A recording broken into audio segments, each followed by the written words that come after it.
आज हम एक्सरसाइज करेंगे based on active and passive voice. जैसा कि इसके पहले वाले वीडियो में आपको सारे रूल्स बताए गए हैं एक्टिव पैसिव पे। सबसे पहले टेंस पहचानेंगे। पहला सेंटेंस है girls are facing problems. Tense कौन सा है?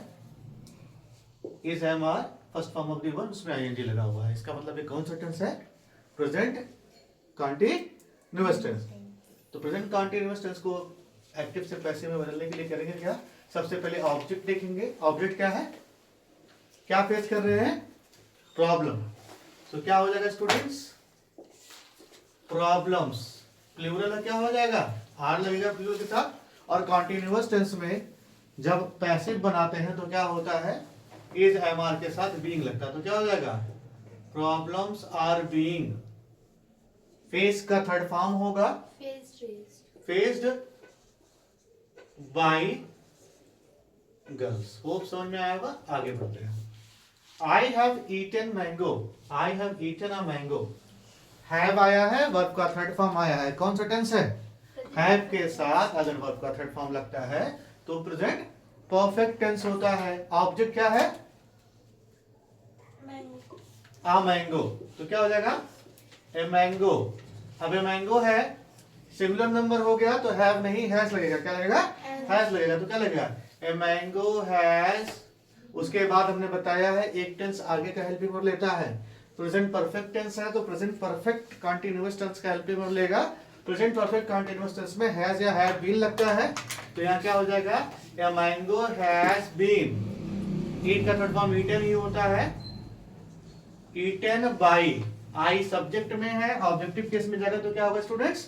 आई का ऑब्जेक्ट क्या होगा? मी हो जाएगा। ठीक है, आगे बढ़ते हैं। Do you help her. देखिए, जब सेंटेंस इंट्रोगेटिव होता है तो क्वेश्चन वर्ड सबसे पहले आता है, फिर हेल्पिंग वर्ब आता है, फिर मेन वर्ब आता है, फिर ऑब्जेक्ट आता है, फिर अदर वर्ड आता है। ठीक है, ये जनरल स्ट्रक्चर होता है इंट्रोगेटिव सेंटेंस का। इंट्रोगेटिव सेंटेंस में अब यहाँ क्या है? क्वेश्चन वर्ड नहीं आया हुआ है, डू से स्टार्ट हुआ है। अब देखिए, डू यू हेल्प हर, ये कौन सा टेंस है? डू है या है? डू या डस किस में आता है? प्रेजेंट इंडेफिनिट टेंस में आता है स्टूडेंट्स। तो क्या होगा? ये प्रेजेंट इंडेफिनिट टेंस में हो जाएगा। अब यहां यू है सब्जेक्ट और ऑब्जेक्ट क्या है? हर। जब हर को सब्जेक्ट की केस में लाएंगे तो शी होगा। सी के साथ क्या लगेगा? एक टेंस आगे क्या लिखेंगे?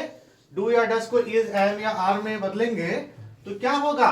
शी के साथ हमेशा, और हमेशा क्या लगता है? इस लगता है। सो स्टूडेंट्स क्या हो जाएगा? यहां पर हो जाएगा, क्योंकि शी हमारा सब्जेक्ट जब बनेगा तो यहां सिंगुलर हो गया सब्जेक्ट, इसलिए इज लगेगा। क्या भाई? Is she. उसके बाद वर्ब का थर्ड फॉर्म क्या हो जाएगा? हेल्प का third form help. Is she help by subject. जब ऑब्जेक्ट में जाएगा यू का ऑब्जेक्ट भी यू होता है। Is she help by you. Hope आपको समझ में आया होगा। इसके बाद दूसरा सेंटेंस है the police man have caught 4 person red handed. यहां पे देखिए, ये 4 पर्सन रेड हैंडेड क्या है? अब यहां 4 पर्सन जो है किसे पकड़ा? 4 लोगों को पकड़ा रेड हैंडेड। ये रेड हैंडेड अदर वर्ड है। तो सबसे पहले ऑब्जेक्ट को लिखेंगे। ऑब्जेक्ट क्या हो जाएगा? 4 पर्सन। ये क्या हो गया? आपका ऑब्जेक्ट हो गया। हैज हैव है तो हैज हैव बीन में कन्वर्ट होगा पैसिव में, तो क्या होगा? 4 पर्सन्स हैव हो जाएगा। क्यों? Because it is plural.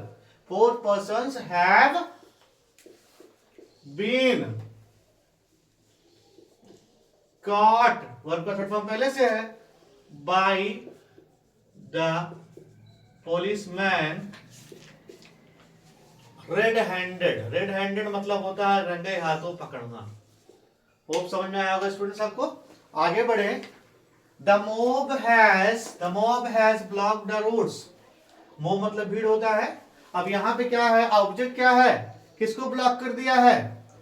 Road को। तो क्या हो जाएगा? The roads. अब यहां हैज है तो हैज या हैव बीन में हो जाएगा। रोड प्लूरल होगा तो क्या हो जाएगा? The roads have been blocked by the mob. आगे बढ़ते हैं। I know Mrs Awasthi. Students यहाँ कुछ अपवाद है।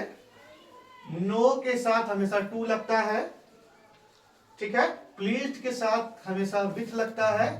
सेटिस्फाइड के साथ हमेशा प्रीपोजिशन विथ लगेगा। तो ये कुछ आपको याद करना होगा। लाभ के साथ हमेशा ऐड लगता है, एस्टोनिश के साथ ऐड लगता है। तो कुछ स्पेशल वर्ब है, तो इसको पैसिव में बदलेंगे क्या होगा? आई नो मिसेस अवस्थी, ये आपका प्रेजेंट इंडेफिनिट टेंस है। सबसे पहले ऑब्जेक्ट उठाएंगे, क्या होगा? Mrs Awasthi, Mrs Awasthi. उसके बाद इसके साथ इस लगेगा क्योंकि ये प्रेजेंट इंडेफिनिट टेंस है। तो क्या होगा? मिसेस अवस्थी इज नोन, यहां बाई नहीं होगा, टू होगा।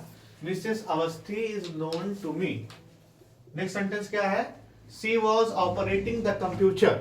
यहां देखिए someone, no one, anyone, anybody, they आते हैं तो इन्हें इंडिफिनिट प्रोनाउन मानते हैं। ये अज्ञात होते हैं तो इन्हें ऑब्जेक्ट के केस में रखना उचित नहीं होता है। आप इसे छोड़ भी सकते हैं। तो क्या लिख सकते हैं? Someone has operating the computer. क्या ऑपरेट कर रहा था? कंप्यूटर। तो क्या हो जाएगा? ऑब्जेक्ट हो गया द कंप्यूटर। हैज वॉज है ना, तो वॉज को वॉज बीइंग में कन्वर्ट कर देंगे। The computer was being operating का थर्ड फॉर्म ऑपरेटेड का क्या होगा? Operated, operated. The computer was operated by someone लगाने की जरूरत नहीं है, छोड़ सकते हैं। ही प्लीज्ड मी, मी ऑब्जेक्ट है, सब्जेक्ट में आएगा तो क्या होगा? आई में कन्वर्ट होगा। आई या कौन सा टेंस है? ये पास्ट इंडेफिनिट टेंस है तो वाज है लगेगा पैसिव में। बताया हूं एक टेंस आगे का हेल्पिंग वर्ब लेगा तो क्या होगा? आई was pleased, I was pleased. और उसके साथ क्या लगेगा? प्लीज के साथ हमेशा विथ लगता है तो क्या होगा students?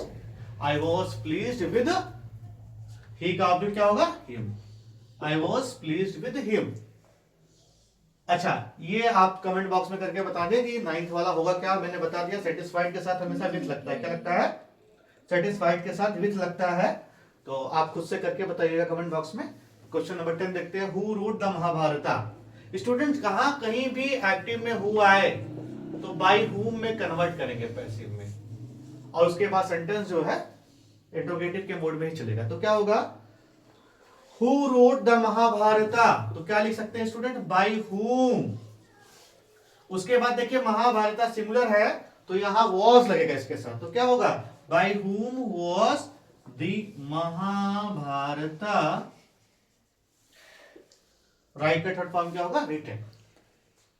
by whom was the Mahabharata written। So hope students आपको समझ में आया होगा। किसी भी टॉपिक का आप वीडियो चाहते हैं तो आप कमेंट बॉक्स में लिख सकते हैं। नेक्स्ट वीडियो आपको उसका मिल जाएगा।